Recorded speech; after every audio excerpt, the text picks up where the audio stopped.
तो आप लोगों ने मुझे मेरी कई वीडियोस में बोलते हुए सुना होगा कि यूरोप का समर और कराची का विंटर दोनों ही मिस नहीं करने चाहिए। और फिनलैंड के विंटर ख़ास तौर पे बहुत ज़्यादा ख़तरनाक होते हैं। यहाँ का टेम्परेचर -27 से -30 सेंटीग्रेड्स तक भी चला जाता है, जो कि एक्सट्रीमली कोल्ड वेदर है। और पूरे समर लॉन्ग यूरोप के सारे बीचेस और रिवर्स और लेक्स तकरीबन जैम पैक्ड होते हैं। आवाम खूब आई भी होती है। And since winter is just around the corner, तो मैंने सोचा क्यों ना हम समर का एंड ऐसे ही किसी ज़बरदस्त बीच पर जाकर करें। और इसीलिए आज हम हांको जा रहे हैं। हांको फिनलैंड का one of the most popular beach destinations है और यहाँ खूब ज़्यादा मस्ती और पार्टी पूरे समर लॉन्ग चल रही होती है।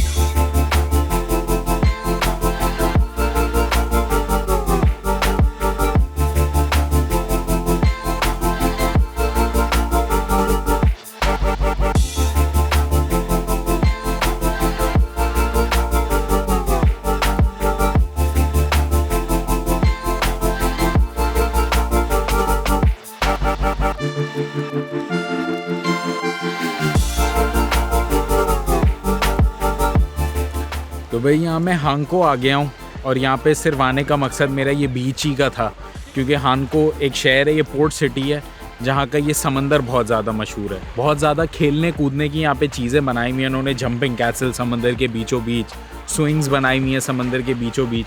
पानी इतना ज़्यादा डीप और स्ट्रॉन्ग नहीं है, और मतलब मुझे पाकिस्तानी समंदर की आदत है, तो उससे कंपैरिजन में अगर आप कराची में कभी हॉक्स बे वगैरह गए हो, वो पानी बहुत ज़्यादा सॉल्टी होता है, यहाँ का इतना ज़्यादा सॉल्टी नहीं होता। और सेकेंडली भाई समर में ये बीच भरा हुआ होता है, क्योंकि समर 1-2 महीने के लिए आता है। सख्त जो गर्मियाँ आती हैं वो तो शायद सिर्फ 1 महीने के लिए आती हैं फिनलैंड में, मगर वो जो 1 महीने के लिए आती हैं ना, उसमें ऐसा लगता है सारे गोरे बस अपने घरों से बाहर हैं और खूब हर वक्त समंदर पे होते हैं या ऐसी जगहों पे जहाँ सूरज बहुत ज़्यादा होता है। अभी 5 बज गए तो सूरज थोड़ा सा गुरूब हो गया, आज इतना ज़्यादा सनलाइट नहीं थी, इसलिए अब बीच खाली होना शुरू हो गया है।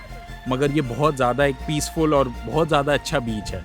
मैंने बहुत कम बीचेस देखे हैं ऐसे, मैंने ऐसा जंपिंग कैसल्स वगैरह तो कभी भी नहीं देखे, ना स्विंग्स देखी हैं समंदर पे। तो ये मेरा फर्स्ट टाइम है कि मैंने समंदर के अंदर इतने ज़्यादा स्विंग्स देखे हैं। खाने पीने के रेस्टोरेंट्स हैं, बच्चों के लिए प्ले एरिया है और पानी भी इतना ज़्यादा डीप नहीं है, तो हम अब अपने बच्चों को बस छोड़ के खुद पार्टी कर रहे होते हैं और उनके बच्चे समंदर में होते हैं। उन्हें इतनी ज़्यादा परवाह नहीं होती क्योंकि पानी इतना ज़्यादा डीप नहीं है, हर जगह लाइफ गार्ड्स भी हैं।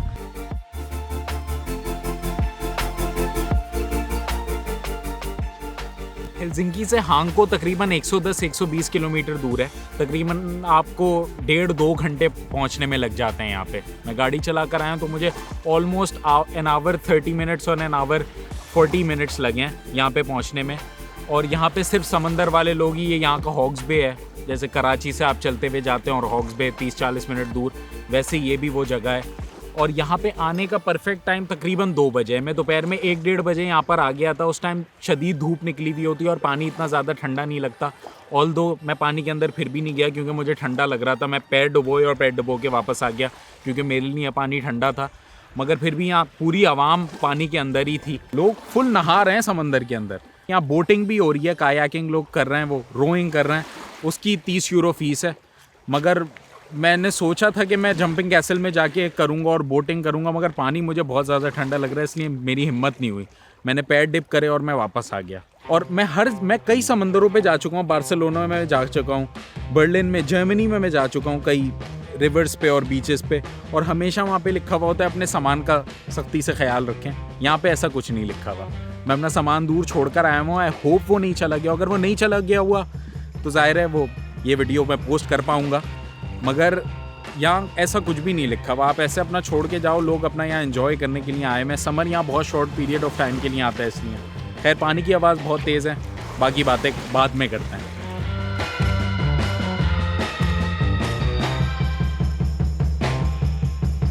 ओके भाई, तो मैंने अपने कपड़े बदल लिए हैं थोड़े, क्योंकि मैं समंदर गया था तो थोड़ा सा गीला हो गया था।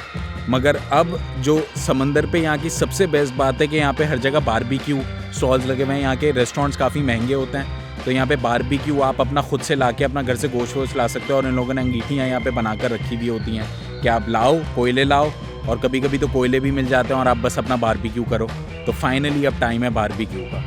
और यहाँ के समंदरों की सबसे बेस्ट बात मुझे यही लगती है कि यहाँ पे इतनी सारी सहूलियात फराहम करी जाती हैं कि आप अपना बारबेक्यू कर सकते हो। और राइड्स कर सकते हो, जो भी चीज़ें हैं वो सब कुछ कर सकते हो। तो आई होप आप लोगों को आज की मेरी ये ट्रिप पसंद आई हो, और अगर आप लोगों को ये वीडियो पसंद आई तो ऐसी ही और वीडियोस के लिए consider liking and subscribing the video and the channel. तो आई सपोज आज के लिए इतना ही, फिर कल मिलते हैं ना। Peace out.